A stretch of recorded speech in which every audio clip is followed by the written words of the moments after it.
ଜୟ ଜଗନ୍ନାଥ ସାଙ୍ଗମାନେ, welcome to my YouTube channel ଶୁଭ lifestyle କିଚେନ୍କୁ। ତ ଆଶା କରୁଛି ଆପଣମାନେ ସମସ୍ତଙ୍କୁ ମୋ ଭିଡ଼ିଓ ଗୁଡ଼ିକ ଭଲ ଲାଗୁଥିବ। ତ ଆଜି ସକାଳୁ ସକାଳୁ ବସି ଭାବିଲି ଆଜି ଟିଫିନ୍ ବକ୍ସରେ କ'ଣ ନେବି। ତ ଭାବିବା ସମୟରେ ମୋ ନଜର ପଡ଼ିଗଲା ଘରେ ଥିବା ଚାଉମିନ୍ ପ୍ୟାକେଟ୍କୁ। ତ ଭାବିଲି ଆଜି ଚାଉମିନ୍ କରିକି ନେଇଯିବା ଆଉ।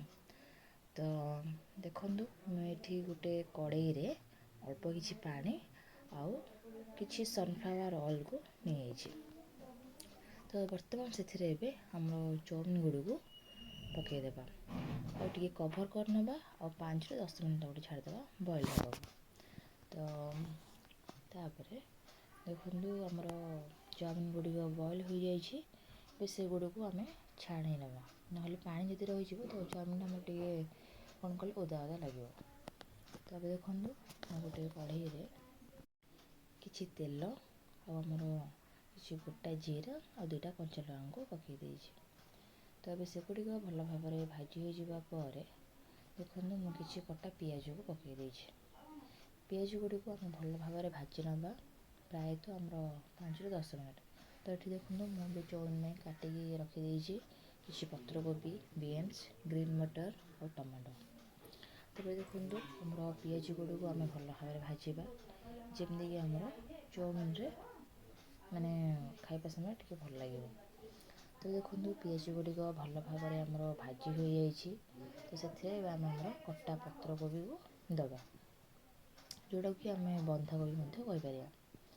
ତ ଯେହେତୁ ପତ୍ରକୋବିରୁ ଟିକେ ପାଣି ବାହାରେ, ତ ତାକୁ ଯେତେବେଳେ ଭାଜିବା ତ ଟିକେ ଆମର ଗ୍ୟାସ୍କୁ ହାଇ ଫ୍ଲେମ୍ରେ କରିଦେବା, ନହେଲେ ଆମର ସବୁ ପରିବା ଗୁଡ଼ିକ ପକାଇଲେ ପାଣି ସବୁ ବେଶୀ ବାହାରି ପଡ଼ିବ।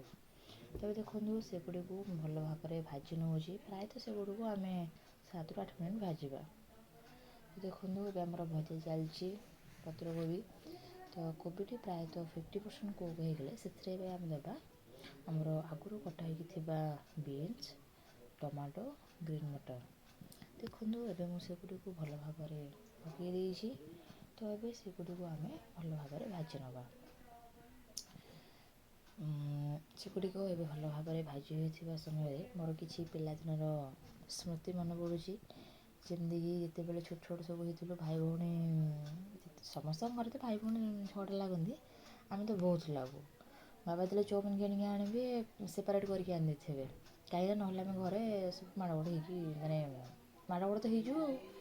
ତ ସେଥିପାଇଁ ଆଜି ଚାଉମିନ୍ କରିବା ସମୟରେ କିଛି ମନେ ପଡ଼ିଲା ସ୍ମୃତି ଆଉ। ତ ଦେଖନ୍ତୁ, ଏବେ ଏଠି ଆମର ପ୍ରାୟତଃ ସବୁ ପରିବା ଗୁଡ଼ିକ ଟିକେ ସିଝି ଯାଇଛି।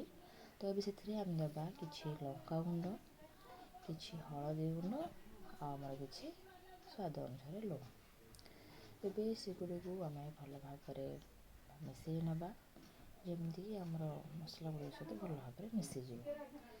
ସେଗୁଡ଼ିକୁ ଆମେ ଟିକେ ଘୋଡ଼େଇ ଦେବା ଆଉ ଟିକେ ସିଝିବାକୁ ଟିକେ ଛାଡ଼ିଦେବା 2ରୁ 3 ମିନିଟ୍। ତ ଚାଉମିନ୍ କଥା ପଡ଼ୁ ପଡ଼ୁ ଆଜି ଆମର ଘରେ ଶିବୁ ଆଉ କଣ୍ଢେଇ ବହୁତ ଖୁସି। ଯାହା ହଉ, ଆଣ୍ଟି ତ ଆଜି ଚାଉମିନ୍ କରୁଛୁ। ସେମାନଙ୍କର ବି ଟିଫିନ୍ ବକ୍ସ ହେଇଯିବ ଚାଉମିନ୍, ଆଉ ମୋର ବି ଆଜି ଟିଫିନ୍ ବକ୍ସ ହେଇଯିବ ଚାଉମିନ୍। ତ ଦେଖନ୍ତୁ, ଏବେ ଆମେ ଦେଖିବା ଆମର ପରିବା ଗୁଡ଼ିକ ପ୍ରାୟତଃ ସିଝି ଯାଇଥିବ ଭଲ ଭାବରେ। ଏବେ ଆମେ ଦେଖିଦେବା ଟିକେ। ତ ପରିବା ଗୁଡ଼ିକ ପ୍ରାୟତଃ ଏବେ ଆମର ଭଲ ଭାବରେ ସିଝିଯାଇଛି ଆଉ ମସଲା ସହ ବି ମିଶିଯାଇଛି। ତ ଏବେ ସେଥିରେ ଏବେ ଆମେ ଆଡ଼୍ କରିବା ଆଗରୁ ଆମର ପ୍ରସ୍ତୁତ ହୋଇକି ଥିବା ମାନେ ବଏଲ୍ ହୋଇକି ଥିବା ଚାଉମିନ୍ ଗୁଡ଼ିକୁ। ଦେଖନ୍ତୁ, ଏବେ ସେଗୁଡ଼ିକୁ ମୁଁ ଧୀରେ ଧୀରେ ପକାଉଛି। ତ ଏବେ ସେଥିରେ ଏବେ ଆମେ ଦେବା ଆମର ଚାଉମିନ୍କୁ ଟିକେ ବେଶୀ ଟେଷ୍ଟି କରିଦିଏ, ଯାହାକି ଆମର ଚାଉମିନ୍ ମସଲା।